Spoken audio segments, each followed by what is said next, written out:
Good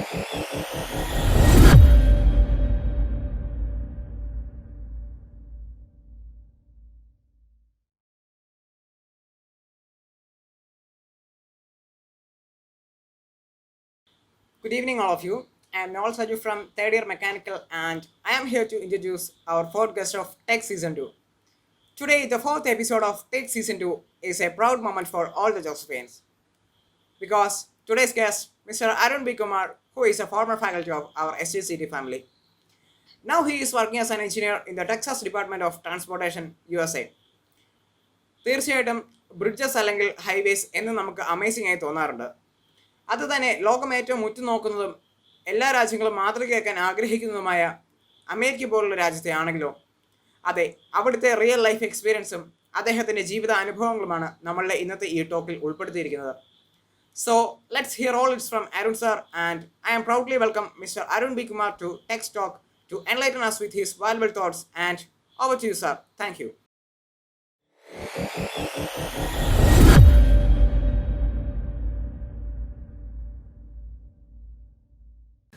hi friends, ഞാൻ Arun B Kumar.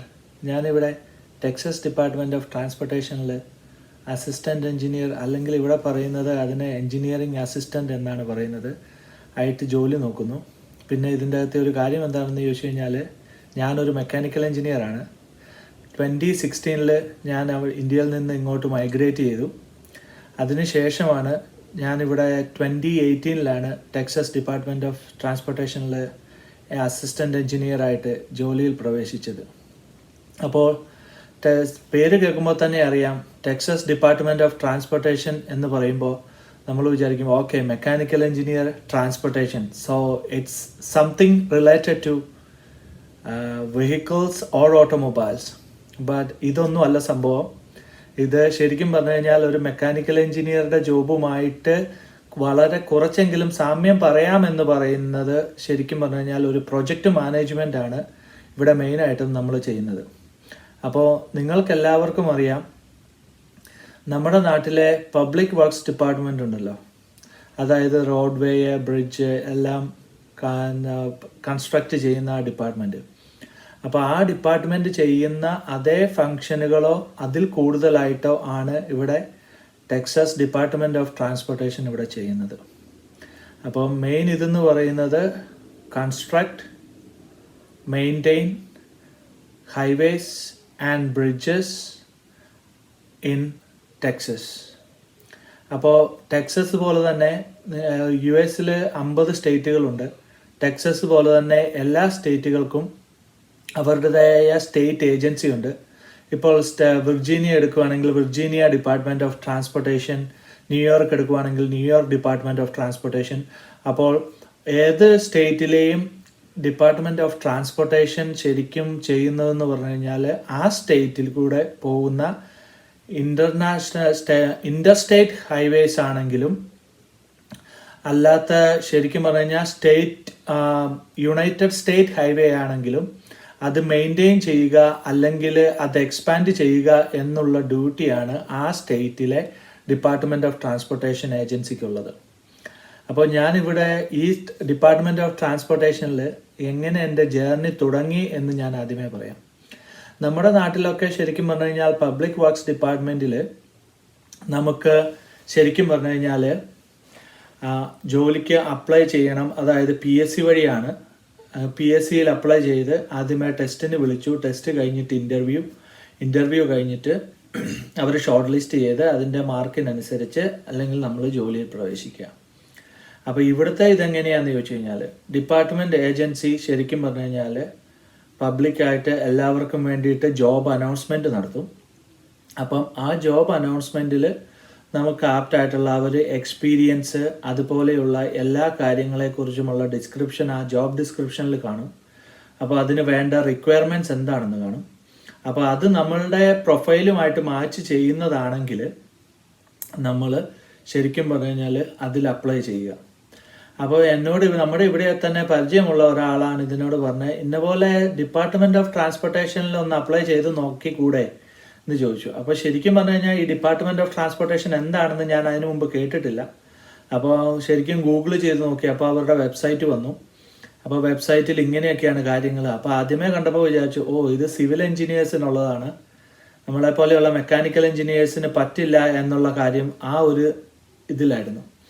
അത് കഴിഞ്ഞിട്ട് ഞാൻ എന്തായാലും ഒന്നെങ്കിൽ നോക്കിയേക്കാം, എന്തായാലും ജോബ് ഡിസ്ക്രിപ്ഷൻസ് അല്ലെങ്കിൽ ജോബ് പ്രൊഫൈൽസ് എടുത്ത് നോക്കിയേക്കാമെന്ന് നോക്കിക്കഴിഞ്ഞപ്പോഴത്തേനും ഫസ്റ്റ് ഞാൻ ജോബിന് അപ്ലൈ ചെയ്തത് ശരിക്കും പറഞ്ഞു കഴിഞ്ഞാൽ കൺസ്ട്രക്ഷൻ ഇൻസ്പെക്ടർ എന്ന് പറഞ്ഞു കഴിഞ്ഞാൽ മെയിൻ ഡ്യൂട്ടി, അതിൻ്റെ ജോബ് റിലേഷൻ ഡ്യൂട്ടീസ് എന്ന് പറയുന്നത് ശരിക്കും പറഞ്ഞു കഴിഞ്ഞാൽ നമ്മൾ കൺസ്ട്രക്ഷൻ വർക്ക് ഇൻസ്പെക്ട് ചെയ്യുക, കോൺട്രാക്ടറുടെ പേയ്മെൻറ്റ്സ് പ്രോസസ്സ് ചെയ്യുക, അതൊക്കെയാണ് മെയിൻ ഡ്യൂട്ടീസ്. അപ്പം കൺസ്ട്രക്ഷൻ ഇൻസ്പെക്ടർ എന്ന് പറഞ്ഞ പൊസിഷൻ നോക്കിക്കഴിഞ്ഞ് കഴിഞ്ഞപ്പോൾ അവർ അതിനകത്ത് ഇട്ടിട്ടുണ്ട് ഹൈസ്കൂൾ ഗ്രാജുവേഷൻ മതി. അതായത് നമ്മുടെ അവിടുത്തെ +2 അല്ലെങ്കിൽ 10ാം ക്ലാസ് വരെയുള്ള എഡ്യൂക്കേഷൻ ഉണ്ടെങ്കിൽ ആ ജോബിന് അപ്ലൈ ചെയ്യാം അല്ലെങ്കിൽ എലിജിബിൾ ആണ്. അപ്പോൾ അങ്ങനെ ഞാൻ എന്നെങ്കിൽ എൻ്റെ വീടിനടുത്ത് ഒരു ഓഫീസുണ്ട്, അപ്പോൾ അവിടെ വേക്കൻസി വല്ലതും ഉണ്ടോ എന്ന് നോക്കിയിട്ട് അപ്ലൈ ചെയ്തേക്കാമെന്ന് വെച്ചിട്ട് ആദ്യമേ അവിടെ അപ്ലൈ ചെയ്തു. അപ്പോൾ അവിടെ കൺസ്ട്രക്ഷൻ ഇൻസ്പെക്ടർ 1 അവിടെ 1, 2, 3 എന്നാണ് പറയുന്നത്. അപ്പോൾ കൺസ്ട്രക്ഷൻ ഇൻസ്പെക്ടർ 1 എന്ന് പറഞ്ഞ പൊസിഷനിൽ ഞാൻ ആദ്യമേ അപ്ലൈ ചെയ്തു. അപ്പം അവിടെ അപ്ലൈ ചെയ്ത് കഴിഞ്ഞപ്പോഴത്തേന് അവർ ശരിക്കും പറഞ്ഞു കഴിഞ്ഞാൽ ഇൻ്റർവ്യൂവിന് വിളിച്ചു കഴിഞ്ഞപ്പോഴത്തേന് അവിടെ ചെന്നു. നമ്മുടെ സാധാരണ ഇൻ്റർവ്യൂകളിൽ നിന്നും വ്യത്യസ്തമായിട്ട് ഈ ഓഫീസിലെ എൻജിനീയേഴ്സ് 2 പേരുണ്ടായിരുന്നു. അവർ വിളിച്ചിട്ട് പറഞ്ഞു, എൻ്റെ കയ്യിലോട്ട് ഒരു ക്വസ്റ്റ്യനെയർ ഹാൻഡ് ഓവർ ചെയ്തിട്ട് പറഞ്ഞു, ഇതൊക്കെയാണ് ഞങ്ങൾ ചോദിക്കാൻ പോകുന്ന ക്വസ്റ്റ്യൻസ്, ഇത് വായിച്ചോളൂ, എന്നിട്ട് ആൻസർ പറയാൻ പ്രിപ്പയർ ചെയ്തോളാൻ പറഞ്ഞു. എന്നിട്ട് ഇവർ ശരിക്കും പറഞ്ഞു കഴിഞ്ഞാൽ അവരുടെ കയ്യിൽ ഒരു കോപ്പിയുണ്ട് ഈ ക്വസ്റ്റ്യനെയറിൻ്റെ. അപ്പോൾ ആ ക്വസ്റ്റ്യനെയറും കയ്യിലെടുത്ത് വെച്ചിട്ട് അവർ ശരിക്കും പറഞ്ഞു കഴിഞ്ഞാൽ ഞാൻ ആൻസർ പറയുന്നത്, ഞാൻ ക്വസ്റ്റ്യൻ വായിച്ച് നോക്കിയപ്പോൾ തന്നെ ശരിക്കും പറഞ്ഞു കഴിഞ്ഞാൽ എനിക്ക് അതിൻ്റെ അകത്തെ ഒരു ആൻസറും അറിയത്തില്ല. ആകെ ഒരു ക്വസ്റ്റ്യൻ അറിയാം, അതിൻ്റെ അവസാനത്തെ ക്വസ്റ്റ്യൻ എന്ത് പറയുന്നത് ശരിക്കും പറഞ്ഞു കഴിഞ്ഞാൽ സർക്കിളിൻ്റെ ഏരിയ കണ്ടുപിടിക്കുക എന്നുള്ളതായിരുന്നു. അപ്പോൾ അത് മാത്രമേ അറിയത്തുള്ളൂ, ബാക്കി ഒന്നും നമുക്ക് ഒരു ക്വസ്റ്റ്യനും ഒരു പിടുത്തമില്ല. ഹരിക്കേൻ്റെ കാര്യങ്ങൾ, അങ്ങനെ കുറേ ക്വസ്റ്റ്യൻസ്. അപ്പോൾ അവർ എന്നോട് ക്വസ്റ്റ്യൻസ് ചോദിക്കാൻ പറഞ്ഞപ്പോൾ ഞാൻ പറഞ്ഞു ഞാനൊരു മെക്കാനിക്കൽ എഞ്ചിനീയറാണ്, അതുകൊണ്ട് ഇതെല്ലാം എനിക്ക് പുതിയതാണ്, അതുകൊണ്ട് എനിക്കൊന്നും അറിയില്ല എന്ന് പറഞ്ഞു. ഓക്കെ, അവർ പറഞ്ഞു ശരിയെന്ന് പറഞ്ഞു. അപ്പോഴത്തേന് തന്നെ അത് കഴിഞ്ഞിട്ട് എന്നോട് പറഞ്ഞു ഓക്കെ എന്തെങ്കിലും നമുക്ക് വീണ്ടും വേറെ കാര്യങ്ങളൊക്കെ ഇങ്ങനെ ചോദിച്ചു, എൻ്റെ എഡ്യൂക്കേഷനെ കുറിച്ച് ചോദിച്ചു, ഞാൻ കാര്യങ്ങളെല്ലാം ചോദിച്ചു കഴിഞ്ഞപ്പോൾ തന്നെ അവർ പറഞ്ഞു ഓക്കെ എന്തെങ്കിലും ശരി പിന്നെ കാണാമെന്ന് പറഞ്ഞു. അപ്പം തന്നെ എനിക്ക് കാര്യം മനസ്സിലായി, ഈ ജോലി എനിക്ക് കിട്ടാൻ പോകുന്നില്ല. ഓക്കെ, എന്നെങ്കിൽ പിന്നെ ഒരു കാര്യം ചെയ്തേക്കാം, അവർ ചോദിച്ച ക്വസ്റ്റ്യൻസ് ഒക്കെ ഏകദേശം ഒരു ഊഹമുണ്ട്, എന്നെങ്കിൽ വീട്ടിൽ വന്നിരുന്ന് അതുപോലത്തെ ക്വസ്റ്റ്യൻസ് ഒന്ന് പ്രിപ്പയർ ചെയ്തേക്കാം, വീണ്ടും അപ്ലൈ ചെയ്യാമെന്ന് പറഞ്ഞു. അങ്ങനെ രണ്ടാമത്തെ വട്ടം വീണ്ടും ഒരു ജോലിക്ക് അപ്ലൈ ചെയ്തു. ഇതും കൺസ്ട്രക്ഷൻ ഇൻസ്പെക്ടർ പൊസിഷൻ തന്നെ, അതേ ഓഫീസിൽ അതേ ആൾക്കാർ വീണ്ടും ഇൻ്റർവ്യൂ ചെയ്യാൻ. അപ്പോഴത്തേനും അവരെൻ്റെ പേര് പഠിച്ചു. അപ്പോൾ അത് കഴിഞ്ഞപ്പോൾ തന്നെ എൻ്റെ ഭാഗ്യം കൊണ്ട് എന്താണാവോ ആ പൊസിഷൻ ക്യാൻസലായിപ്പോയി. അപ്പോൾ അതുകൊണ്ട് ഞാൻ തോറ്റില്ല, വീണ്ടും ഞാൻ അപ്ലൈ ചെയ്തു 3ാമത്തെ വട്ടം. ഇതിൽ അസിസ്റ്റന്റ് എഞ്ചിനീയർ പൊസിഷൻ ആയിരുന്നു. അപ്പോൾ കൺസ്ട്രക്ഷൻ അതിനേക്കാളും അതിൻ്റെ ടോപ്പ് ലെവലിൽ വരുന്നതാണ് അസിസ്റ്റന്റ് എഞ്ചിനീയർ പൊസിഷൻ. അപ്പോൾ ആ പൊസിഷനിൽ ഞാൻ അത് അപ്ലൈ ചെയ്തു. അപ്പോൾ അതിൽ അപ്ലൈ ചെയ്ത് കഴിഞ്ഞപ്പോഴത്തേന് അവർ വീണ്ടും ഇൻ്റർവ്യൂവിന് വിളിച്ചു കഴിഞ്ഞപ്പോൾ ഇതിൽ ശരിക്കും പറഞ്ഞു കഴിഞ്ഞാൽ project management, general engineering questions ആയിരുന്നു. അപ്പോൾ അങ്ങനത്തെ ക്വസ്റ്റ്യൻസ് എല്ലാം ആയി കഴിഞ്ഞപ്പോഴത്തേന് അതിനെല്ലാം എനിക്ക് ആൻസർ പറയാൻ പറ്റി. അങ്ങനെ അവരെന്നെ ഹയർ ചെയ്തു. അപ്പോൾ ഫസ്റ്റ് ഡേ ഞാൻ അവിടെ ചെല്ലുന്നു, എല്ലാവരും തിരക്കിട്ട് കൺസ്ട്രക്ഷൻ ഒത്തിരി പ്രൊജക്ട്സുകളുണ്ട് ആ ഓഫീസിൽ. അപ്പം ഞാനവിടെ ചെന്നു കഴിഞ്ഞപ്പോൾ എല്ലാവരും അവരുടേതായ കാര്യങ്ങൾ ചെയ്യുന്നു. കുറേ പേര് ഡിസൈൻ വർക്കിലാണ്, കുറേ പേര് ഫീൽഡ് വിസിറ്റിന് പോകാൻ റെഡിയാവുന്നു. അങ്ങനെ എല്ലാ ദിവസവും രാവിലെ ഒരു മോർണിംഗ് മീറ്റിംഗ് ഉണ്ട്. അപ്പോൾ ആ മോർണിംഗ് മീറ്റിങ്ങിൽ എല്ലാവർക്കും ഇൻട്രൊഡ്യൂസ് ചെയ്തു, ഇന്ന പോലെ ഒരു എഞ്ചിനീയറാണ്, അപ്പം ഇങ്ങനെ എഞ്ചിനീയറിംഗ് അസിസ്റ്റൻ്റ് അല്ലെങ്കിൽ അസിസ്റ്റൻ്റ് എഞ്ചിനീയർ പ്രോഗ്രാമിൽ കൂടെ വന്നിട്ടുള്ളതാണ്. അപ്പം ഇവിടെ ഇനിയിപ്പോൾ നമ്മുടെ കൂടെ ഉണ്ടാകുമെന്ന് അവർ ഇൻട്രൊഡക്ഷൻ കൊടുത്തു. അത് കഴിഞ്ഞിട്ട് ഞാൻ അവിടെയുള്ള ഒരാളുടെ കൂടെ ഇങ്ങനെ ജോലി സ്റ്റാർട്ട് ചെയ്ത് കഴിഞ്ഞപ്പോഴത്തേന് ആദ്യമേ എന്നോട് പറഞ്ഞു, ഞാനിങ്ങനെ അവിടുത്തെ ബുക്കുകൾ, റെഫറൻസ്, ഇവരെന്തൊക്കെ മാനുവലൊക്കെ വെച്ചിട്ടാണ് ഈ പ്രോസസ്സൊക്കെ ചെയ്യുന്ന, ഇൻസ്പെക്ഷൻ അല്ലെങ്കിൽ പ്രൊജക്റ്റ് മാനേജ്മെൻറ്റ്, അങ്ങനെ ഇങ്ങനെ നോക്കിക്കൊണ്ടിരിക്കുമ്പോൾ ഞാൻ ചോദിച്ചു എന്താണ് ശരിക്കും പറഞ്ഞു കഴിഞ്ഞാൽ എൻ്റെ ഇവിടുത്തെ. അപ്പോൾ എഞ്ചിനീയർ പറഞ്ഞു, എൻ്റെ സൂപ്പർവൈസർ പറഞ്ഞു, അത് നമുക്കൊരു പുതിയ പ്രോജക്റ്റ് വരുന്നുണ്ട്, അപ്പം ബ്രിഡ്ജ് റീപ്ലേസ്മെൻ്റ് ആണ്, 2 ചെറിയ ബ്രിഡ്ജേ ഉള്ളൂ, പക്ഷേ അത് റീപ്ലേസ് ചെയ്യുന്ന ആ പ്രോജക്റ്റ് അരുണാണ് മാനേജ് ചെയ്യാൻ പോകുന്നതെന്ന് പറഞ്ഞു. അപ്പോൾ എന്നോട് ചോദിച്ചാൽ എന്തെങ്കിലും, ഞാൻ പറഞ്ഞു ബ്രിഡ്ജ് റീപ്ലേസ് ചെയ്യുന്നതിൻ്റെ അകത്ത് പോലെ പോയിട്ട് എനിക്ക് ഒരു എക്സ്പീരിയൻസും ഇല്ല, പക്ഷേ എന്തെങ്കിലും പ്ലാൻ സെറ്റ് കിട്ടിക്കഴിഞ്ഞ് കഴിഞ്ഞാൽ ഞാൻ നോക്കാമെന്ന് തോന്നുന്നു. അപ്പം അങ്ങനെ ഫസ്റ്റ് പ്രോജക്റ്റ് കിട്ടി. അപ്പോൾ ഫസ്റ്റ് പ്രോജക്റ്റ് കിട്ടിക്കഴിഞ്ഞപ്പോഴത്തേനാണ് ഇതിൻ്റെ കാര്യങ്ങൾ എങ്ങനെയാണ്, ഇവിടെ ഈ പ്രൊജക്റ്റുകളെല്ലാം പ്രൊസീഡ് ചെയ്യുന്നതിന് ഇവർക്കൊരു സ്റ്റാൻഡേർഡ് മാനുവലുണ്ട്. ആ മാനുവലിനെ ബേസ് ചെയ്താണ് എല്ലാ വർക്കുകളും പ്രൊസീഡ് ചെയ്യുന്നതും വർക്കുകൾ പ്രൊജക്റ്റ് ഇവാലുവേറ്റ് ചെയ്യുന്നതും. അപ്പോൾ ടെക്സസിനെ കുറിച്ച് നമ്മൾ പറയുമ്പോഴത്തേന് ടെക്സസ് ആണ് രണ്ടാമത്തെ വലിയ സ്റ്റേറ്റ്. അപ്പോൾ ടെക്സസിൽ ശരിക്കും പറഞ്ഞു കഴിഞ്ഞാൽ ഓൾമോസ്റ്റ് 50,000 ബ്രിഡ്ജസ് ഉണ്ട്. അപ്പോൾ 50,000 ബ്രിഡ്ജസും ഉണ്ട്, അതുപോലെ തന്നെ റോഡ് വേസും ഉണ്ട്. ടെക്സസിലെ മെയിൻ ഇതെന്ന് പറയുന്നത് പബ്ലിക് ട്രാൻസ്പോർട്ട് ന്യൂയോർക്ക് അതുപോലെയുള്ള സ്റ്റേറ്റുകളിനെ കമ്പയർ ചെയ്യുമ്പോൾ ടെക്സസിൽ പബ്ലിക് ട്രാൻസ്പോർട്ട് വളരെ കുറവാണ്.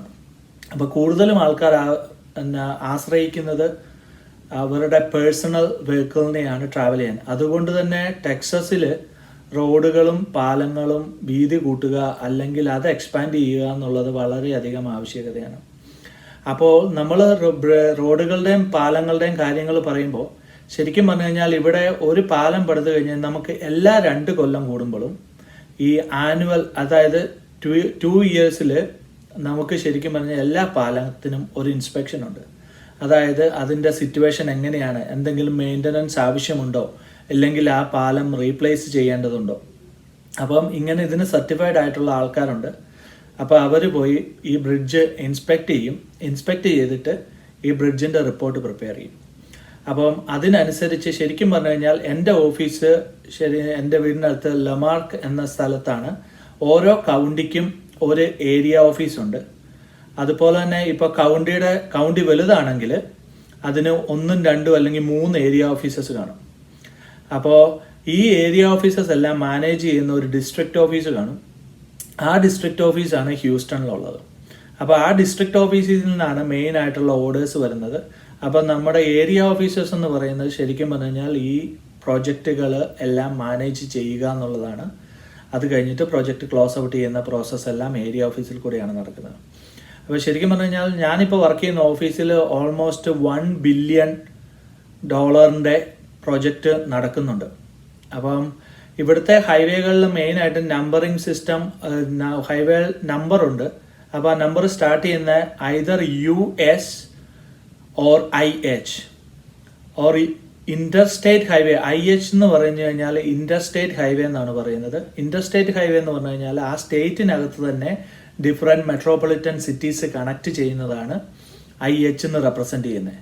അതുപോലെ തന്നെ US എന്ന് പറയുന്നത് ഡിഫറെൻറ്റ് സ്റ്റേറ്റ്സിൽ കൂടെ പാസ് ചെയ്യുന്നതുകൊണ്ടാണ് അത് യുണൈറ്റഡ് സ്റ്റേറ്റ്സ് ഹൈവേ എന്ന് പറയുന്നത്. അതുകൊണ്ടാണ് അതിൻ്റെ നമ്പർ US എന്ന് പറയുന്നത്. അപ്പം ഒരു സ്റ്റേറ്റിൽ നോക്കുമ്പോൾ ഒരു ഹൈവേക്ക് തന്നെ 2 നമ്പർ കാണും. Suppose for example US 59 and IH 69. US 59 എന്ന് പറഞ്ഞു കഴിഞ്ഞാൽ ശരിക്കും പറഞ്ഞു കഴിഞ്ഞാൽ അത് ഇന്റർസ്റ്റേറ്റ് ഹൈവേ ആണ്.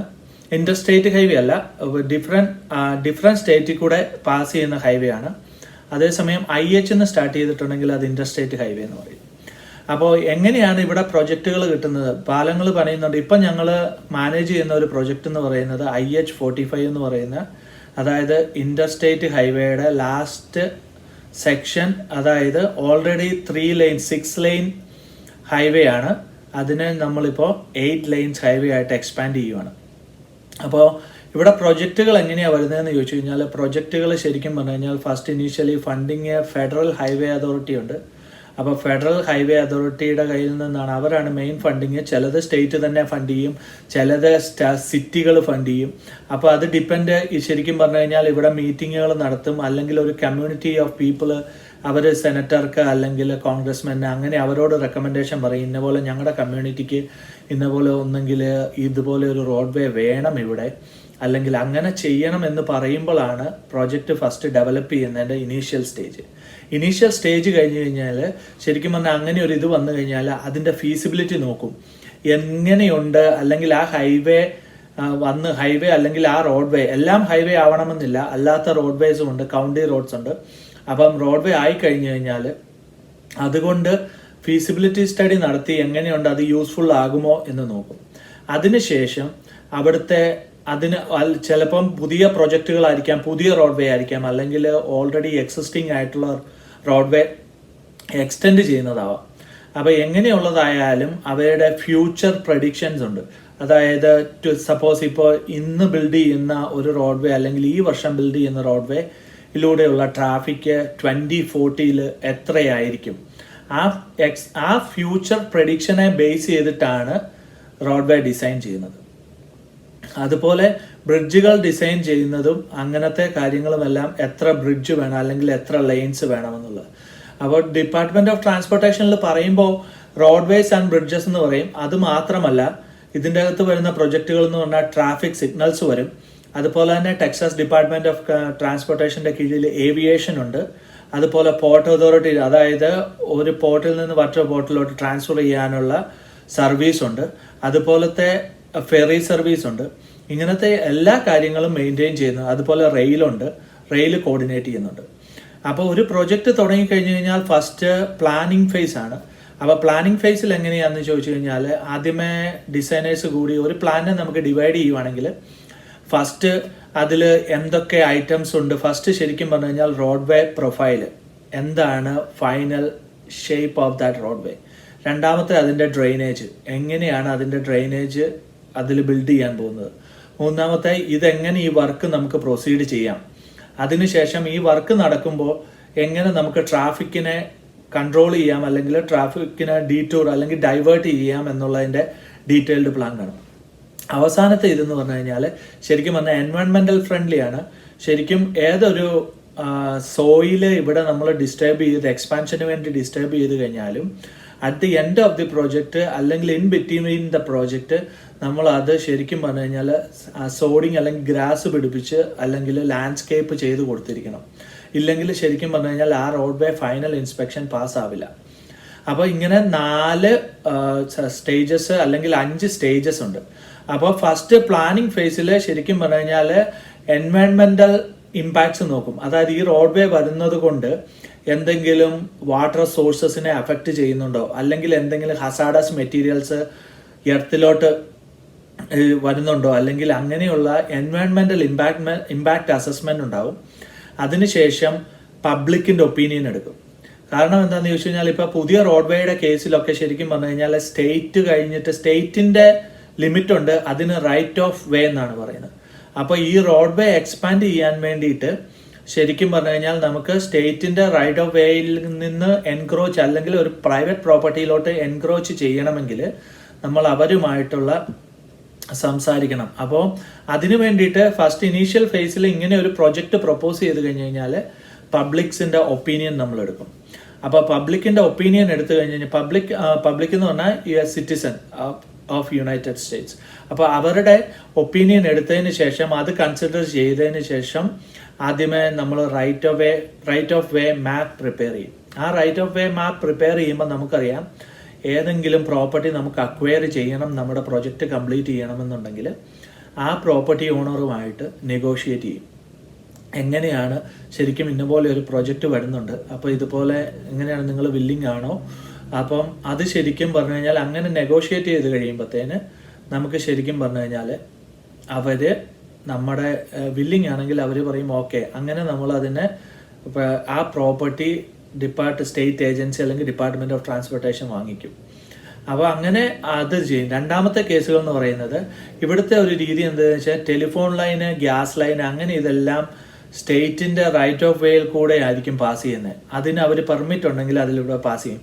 അപ്പോൾ റോഡ് വേ എക്സ്പാൻഡ് ചെയ്യുമ്പോൾ ഈ ഡ്രെയിനേജ് ഒക്കെ ഇൻസ്റ്റാൾ ചെയ്യണമെന്നുണ്ടെങ്കിൽ ഈ യൂട്ടിലിറ്റീസ്, അതായത് ഗ്യാസ് ലൈന്, ടെലിഫോൺ ലൈന്, അങ്ങനെയുള്ളതെല്ലാം നമ്മൾ റീലൊക്കേറ്റ് ചെയ്യണം. അപ്പോൾ അങ്ങനെ റീലൊക്കേറ്റ് ചെയ്യേണ്ട കാര്യം വരുമ്പോൾ ശരിക്കും പറഞ്ഞു കഴിഞ്ഞാൽ അവരുടെ യൂട്ടിലിറ്റി മീറ്റിംഗ് വിളിക്കും. അതുപോലെ പറയും ഇന്ന പോലെ ഒരു പ്രൊജക്റ്റ് വരുന്നുണ്ട്, ആ പ്രൊജക്റ്റ് കോൺട്രാക്റ്റിന് കൊടുക്കുന്നത് ഇന്ന ഇയറിലായിരിക്കും, അപ്പോൾ അതിന് മുമ്പായിട്ട് ഈ യൂട്ടിലിറ്റീസ് ഇവിടുന്ന് ക്ലിയർ ചെയ്യണം, അല്ലെങ്കിൽ നിങ്ങൾ റീലൊക്കേറ്റ് ചെയ്യണം. അപ്പോൾ അങ്ങനെയുള്ള യൂട്ടിലിറ്റി എഗ്രിമെൻറ്റ്സ് വരും. അത് കഴിഞ്ഞിട്ട് ഇവിടെ പ്ലാൻ ശരിക്കും പറഞ്ഞാൽ പ്ലാൻ പ്രിപ്പയർ ചെയ്യുമ്പം ശരിക്കും പറഞ്ഞാൽ 30%, 60%, 90%, 95% റിവ്യൂ ഉണ്ട്. അപ്പോൾ ഈ 30% പ്ലാൻ പ്രിപ്പയർ ചെയ്യുമ്പോൾ ഇനീഷ്യൽ റോഡ് വേ ലേഔട്ട് ഒക്കെ മാത്രമേ കാണുള്ളൂ.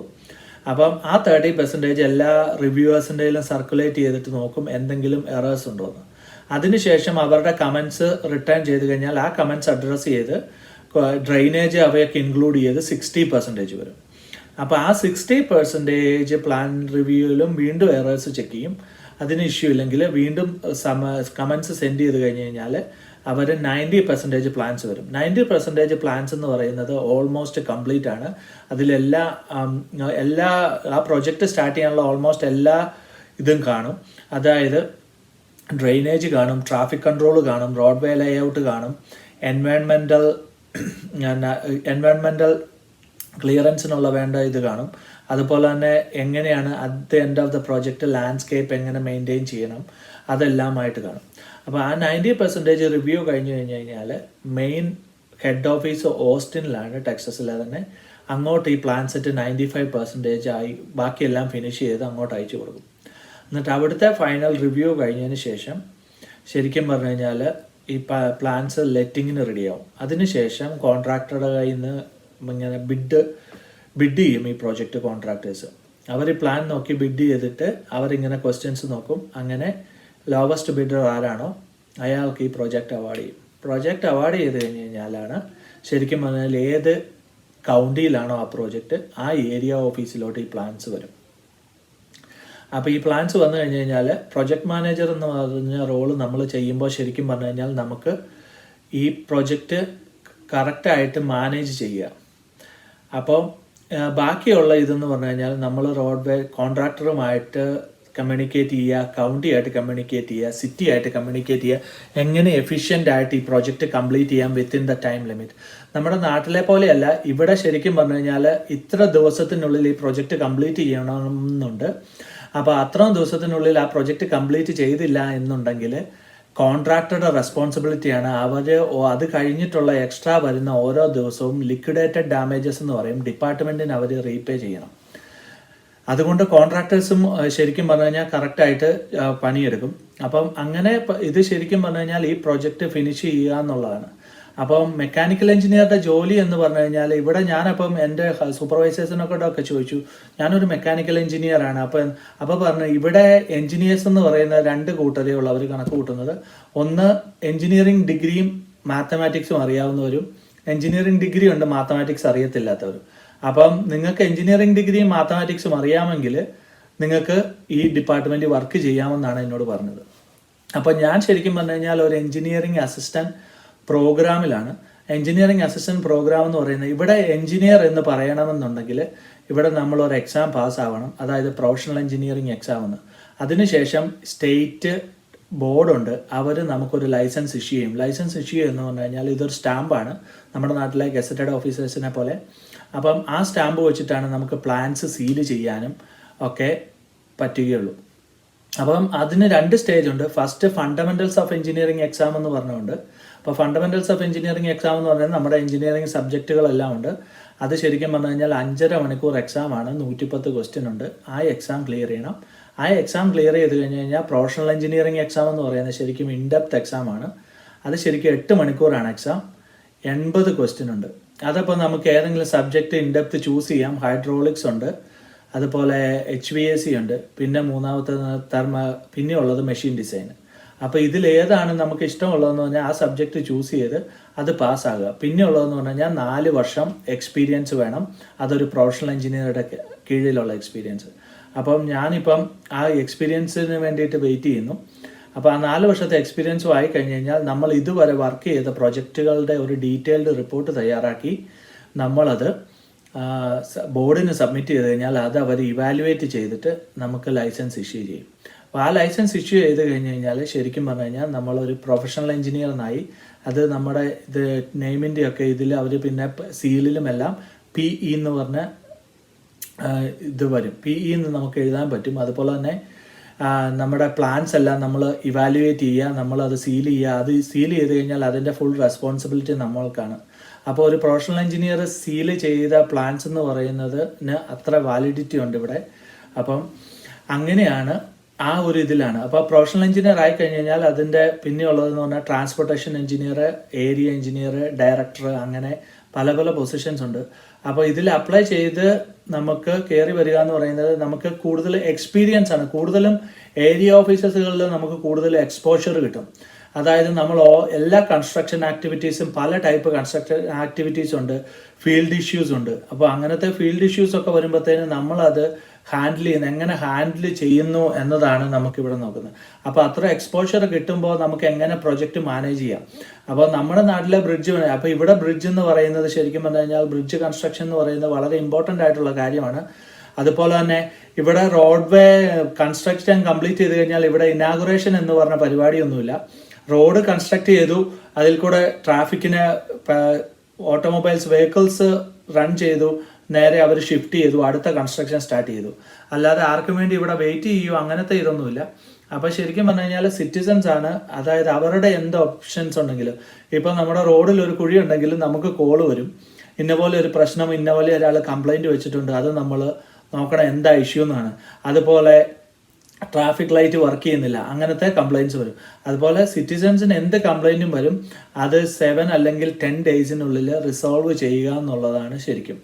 അപ്പം നമ്മുടെ നാട്ടിലെ പബ്ലിക് വർക്ക്സ് ഡിപ്പാർട്ട്മെൻറ്റിനെ വെച്ച് നോക്കുമ്പോൾ ഇവിടുത്തെ സിസ്റ്റം എൻറ്റയർലി ഡിഫറെൻ്റ് ആണ്.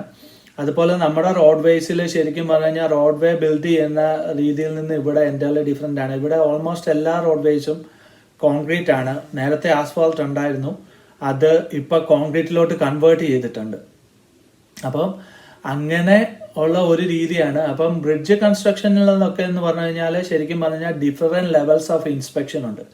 അപ്പം ഓരോ ലെവലിലുമുള്ള ഇൻസ്പെക്ഷൻ നമ്മൾ നടത്തി ആ ടെസ്റ്റിൻ്റെ റിസൾട്ടുകൾ, അതായത് ഇനീഷ്യലി സ്റ്റാർട്ട് ചെയ്യുമ്പോൾ സോയിൽ ടെസ്റ്റ് ചെയ്യും. ആ സോയിൽ ടെസ്റ്റ് ചെയ്തിട്ട് ഏത് ടൈപ്പ് സോയിലാണെന്നുള്ളതിനെ ബേസ് ചെയ്തിട്ടാണ് നമ്മൾ അവിടെ ബിൽഡ് ചെയ്യേണ്ട റോഡ് വേ ഏത് ടൈപ്പ് മെറ്റീരിയൽ വേണമെന്നുള്ളത്. അപ്പം ഇവിടുത്തെ കൂടുതലും യൂസ് ചെയ്യുന്നത് ക്ലേലി സോയിലാണ് ഈ ഭാഗത്തൊക്കെ.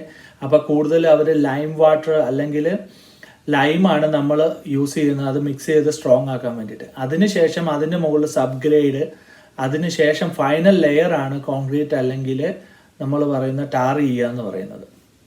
അപ്പം ബ്രിഡ്ജിൻ്റെ കേസിലാണെങ്കിലും ബ്രിഡ്ജുകൾ ബിൽഡ് ചെയ്യണമെങ്കിൽ അതുപോലെ അതിൻ്റെയും സോയിൽ ടെസ്റ്റ് ചെയ്യണം, കോൺക്രീറ്റ് ടെസ്റ്റ് ചെയ്യണം. ഓരോ ദിവസവും റോഡ് ബിൽഡ് ചെയ്യുമ്പോൾ എല്ലാ ദിവസവും ടെസ്റ്റിംഗ് ഉണ്ട്. റോഡിൻ്റെ ക്വാളിറ്റി ടെസ്റ്റ് ചെയ്യണം. ഇതിൽ ഏതെങ്കിലും ടെസ്റ്റുകൾ ഫെയിൽ ആയി കഴിഞ്ഞ് കഴിഞ്ഞാൽ ഇതിൻ്റെ അൾട്ടിമേറ്റ് റെസ്പോൺസിബിലിറ്റി എന്ന് പറയുന്നത് കോൺട്രാക്ടർക്കാണ്. അപ്പോൾ ഫെയിൽ ആയി കഴിഞ്ഞ് കഴിഞ്ഞാൽ അതിൻ്റെ ഫെയിലിയർ റേറ്റിനെ ഡിപ്പെൻഡ് ചെയ്ത് ഒന്നുകിൽ കോൺട്രാക്ടറോട് പറയും ആ ഫെയിലായ ആ സെക്ഷൻ അതായത് ഡെമോളിഷൻ ചെയ്തിട്ട് പുതിയ സെക്ഷൻ ബിൽഡ് ചെയ്യുക, അല്ലെങ്കിൽ അവരുടെ അത്രയും ചെയ്ത ആ പോർഷനിൽ പേ ഡിഡക്ഷൻ നടത്തുക എന്ന് പറയുന്നത്.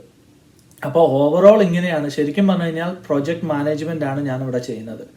അപ്പം മാനേജ് ചെയ്യുക, അതുപോലെ കോൺട്രാക്ടറും county, Houston, city of Houston, അങ്ങനെ എല്ലാ സിറ്റി പീപ്പിൾ അവരുമായിട്ട് കോർഡിനേറ്റ് ചെയ്യുക.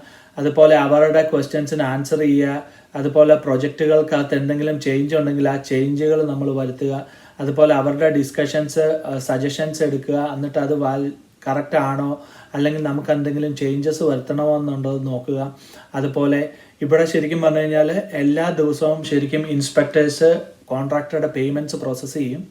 എല്ലാ മാസം അവസാനവും അവർ ആ മാസം ചെയ്ത വർക്കിൻ്റെ എത്ര എമൗണ്ടിന് വർക്ക് ചെയ്തോ അത്രയും എമൗണ്ട് അവർക്ക് ശരിക്കും പറഞ്ഞു കഴിഞ്ഞാൽ നമ്മൾ പേയ്മെൻറ്റ് നടത്തും.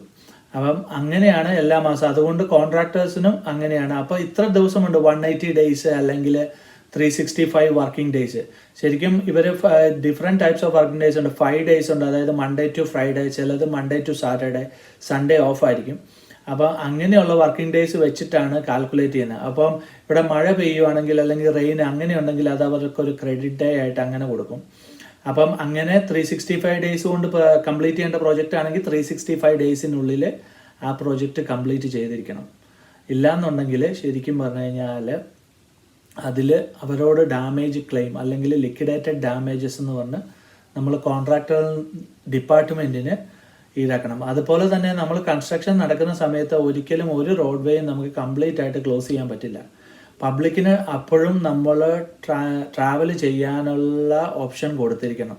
അതായത് എവിടെയാണോ അവർക്ക് എത്തിച്ചേരേണ്ടത് അവിടെ എത്തിച്ചേരാനുള്ള ഏത് വഴി ചെയ്യില്ലാമെന്നുള്ളത് കറക്റ്റ് സയൻസൊക്കെ വെച്ചിട്ട് കറക്റ്റായിട്ട് അവരെ ഡീറ്റൂർ ചെയ്ത് അവരുടെ ലൊക്കേഷനിൽ എത്താനുള്ള വഴി നമ്മൾ ഒരുക്കി കൊടുക്കണം. എന്നെങ്കിൽ മാത്രമേ കൺസ്ട്രക്ഷൻ സ്മൂത്തായിട്ട് പോവുള്ളൂ. അപ്പോൾ ഇതിൻ്റെ അകത്ത് ഏറ്റവും കൂടുതൽ അതുപോലെ തന്നെ കൺസ്ട്രക്ഷൻ നടക്കുന്ന സമയത്ത് നമ്മൾ പറയല്ലേ, ഈ ഡേർട്ട്, ചെളിയൊക്കെ അങ്ങനത്തെ ഇതൊന്നും ഇവിടുത്തെ വാട്ടർ വേസിലോട്ടൊന്നും പോകാൻ പറ്റില്ല. അതുപോലെ ഇൻലെറ്റ്സ് അങ്ങനത്തെ എല്ലാം നമ്മൾ പ്രൊട്ടക്റ്റ് ചെയ്യണം. അതൊരിക്കലും പറ്റില്ല. അതങ്ങനത്തെ എൻവയോൺമെൻറ്റൽ ഇമ്പാക്റ്റ് ഇവിടെ വലിയ കാര്യമാണ്. എൻവയോൺമെൻറ്റിനെ അഫക്റ്റ് ചെയ്യുന്ന എന്തെങ്കിലും ഒരു കേസ് ഉണ്ടായിട്ടുണ്ടെങ്കിൽ അത് ശരിക്കും പറഞ്ഞു കഴിഞ്ഞാൽ ആ പ്രോജക്റ്റ് തന്നെ അവർ സസ്പെൻഡ് ചെയ്യും, അല്ലെങ്കിൽ ഷട്ട് ഡൗൺ ചെയ്യും. കാരണം എന്താ വെച്ച് കഴിഞ്ഞാൽ എൻവയോൺമെൻറ്റിനെ ബാധിക്കുന്ന എന്തെങ്കിലും രീതിയിൽ. അപ്പം എൻവയോൺമെൻറ്റൽ ഫ്രണ്ട്ലി ആയിട്ടേ ഉള്ളൂ ഇവിടുത്തെ കൺസ്ട്രക്ഷൻ പ്രോജക്റ്റുകൾ നടക്കുകയുള്ളൂ. അപ്പം ഇങ്ങനെ എക്സ്പാൻഡ് ചെയ്യുക, അതുപോലെ മെയിൻറ്റെയിൻ ചെയ്യുക, അതാണ് മെയിൻ കാര്യങ്ങൾ ഇവിടുത്തെ. അപ്പം ഡിപ്പാർട്ട്മെൻറ്റ് ഓഫ് ട്രാൻസ്പോർട്ടേഷൻ എന്ന് പറഞ്ഞു കഴിഞ്ഞാൽ ശരിക്കും പറഞ്ഞു കഴിഞ്ഞാൽ പബ്ലിക് വർക്ക്സ് ആണ്, അതുപോലെ പബ്ലിക് സർവീസാണ്. അതുപോലെ ഇൻ അഡീഷൻ ഞങ്ങളൊക്കെ ശരിക്കും പറഞ്ഞു കഴിഞ്ഞാൽ ഫസ്റ്റ് റെസ്പോണ്ടേഴ്സിനെ പോലെയാണ്. ഹരിക്കെയിൻസ്, ഫ്ലഡ് ഇവൻറ്റ്സ് അങ്ങനത്തെ ഇതൊക്കെ വന്നു കഴിഞ്ഞ് കഴിഞ്ഞാൽ നമ്മൾ ഡിപ്പാർട്ട്മെൻറ്റിന് വേണ്ടി വർക്ക് ചെയ്യണം. ഡിപ്പാർട്ട്മെൻറ്റിന് വർക്ക് ചെയ്യണം എന്ന് പറഞ്ഞു കഴിഞ്ഞാൽ ആൾക്കാരെ ഇവാക്യുവേറ്റ് ചെയ്യണമെങ്കിൽ അങ്ങനത്തെ ഇതൊക്കെ വരുമ്പോഴത്തേന് ആൾക്കാർക്ക് ഇൻഫർമേഷൻ പാസ് ചെയ്യുക, ജനറൽ പബ്ലിക്കിനെ ശരിക്കും പറഞ്ഞാൽ അവരുടെ പ്രൊട്ടക്ഷൻ, അതായത് ശരിക്കും പറഞ്ഞു കഴിഞ്ഞാൽ ഏതെങ്കിലും ഒരു റോഡ് ഫ്ലഡഡ് ആയിട്ടുണ്ടെങ്കിൽ അതുവഴി വരുന്ന ആൾക്കാരെ എല്ലാം ഡൈവേർട്ട് ചെയ്ത് വിടുക, നിങ്ങൾക്ക് ഇതുവഴി പോകാൻ പറ്റില്ല. അപ്പോൾ അങ്ങനത്തെ കാര്യങ്ങൾ. അതുപോലെ അപ്പോൾ ഫസ്റ്റ് റെസ്പോണ്ടേഴ്സ് ആയിട്ട് അങ്ങനത്തെ ഇതിൽ വർക്ക് ചെയ്യണം. അങ്ങനത്തെ പല പല ഡ്യൂട്ടീസ് ഉണ്ട്. ശരിക്കും പറഞ്ഞു കഴിഞ്ഞാൽ ഈ ഡിപ്പാർട്ട്മെൻറ്റ് വർക്ക് ചെയ്യുമ്പോൾ ഏറ്റവും കൂടുതൽ സന്തോഷം തരുന്നതെന്ന് പറഞ്ഞു കഴിഞ്ഞാൽ നമുക്ക് ഒത്തിരി എക്സ്പോഷർ ഉണ്ട്. നമ്മൾ അറിയാൻ മേലാത്ത ഒത്തിരി കാര്യങ്ങൾ ഇവിടെ പഠിക്കാനുണ്ട്. അതാണ്. അതുപോലെ തന്നെ പഠിക്കേണ്ട ഒരു കാര്യം എന്താണെന്ന് വെച്ച് കഴിഞ്ഞാൽ നമ്മൾ ഇംഗ്ലീഷ് പഠിച്ചിട്ട് വന്നു, പക്ഷേ ഇവിടെ കൂടുതലും കൺസ്ട്രക്ഷൻ ഇതിലോട്ട് വരുമ്പോൾ സ്പാനിഷ് വളരെ ഇമ്പോർട്ടൻ്റ് ആണെന്നുള്ള കാര്യം. അപ്പോൾ ഇത്രയും കാര്യങ്ങളാണ്. ഇതിനെക്കുറിച്ച് പറഞ്ഞു കഴിഞ്ഞാൽ നമുക്ക് ഒരു ദിവസം മുഴുവൻ പറയാനുള്ള കാര്യങ്ങളും അതിൽ കൂടുതൽ പറയാനുള്ളതുണ്ട്. അപ്പം ഇത്രയേ ഉള്ളൂ എനിക്ക് ഇതിനെക്കുറിച്ചും ഡിപ്പാർട്ട്മെൻറ്റിനെ കുറിച്ചും പറയാനുള്ളത്. ശരിക്കും പറഞ്ഞു കഴിഞ്ഞാൽ ഹൈവേസും ബ്രിഡ്ജസും കൺസ്ട്രക്ഷൻ എന്ന് പറഞ്ഞത് അത് കണ്ടിരിക്കേണ്ട വളരെ നല്ല ഭംഗിയുള്ള ഒരു ഇതാണ്. അത് കാണേണ്ട ഇത് തന്നെയാണ് ഇവിടുത്തെ കൺസ്ട്രക്ഷൻ വർക്ക്. അപ്പം നിങ്ങൾക്ക് എന്ത് സംശയം ഉണ്ടെങ്കിലും എന്നോട് ചോദിക്കാം. ഇതിനെക്കുറിച്ച് എനിക്കറിയാവുന്നതാണെങ്കിൽ ഞാൻ പറയാം. അപ്പം എല്ലാവർക്കും നന്ദി, നമസ്കാരം, താങ്ക് യു.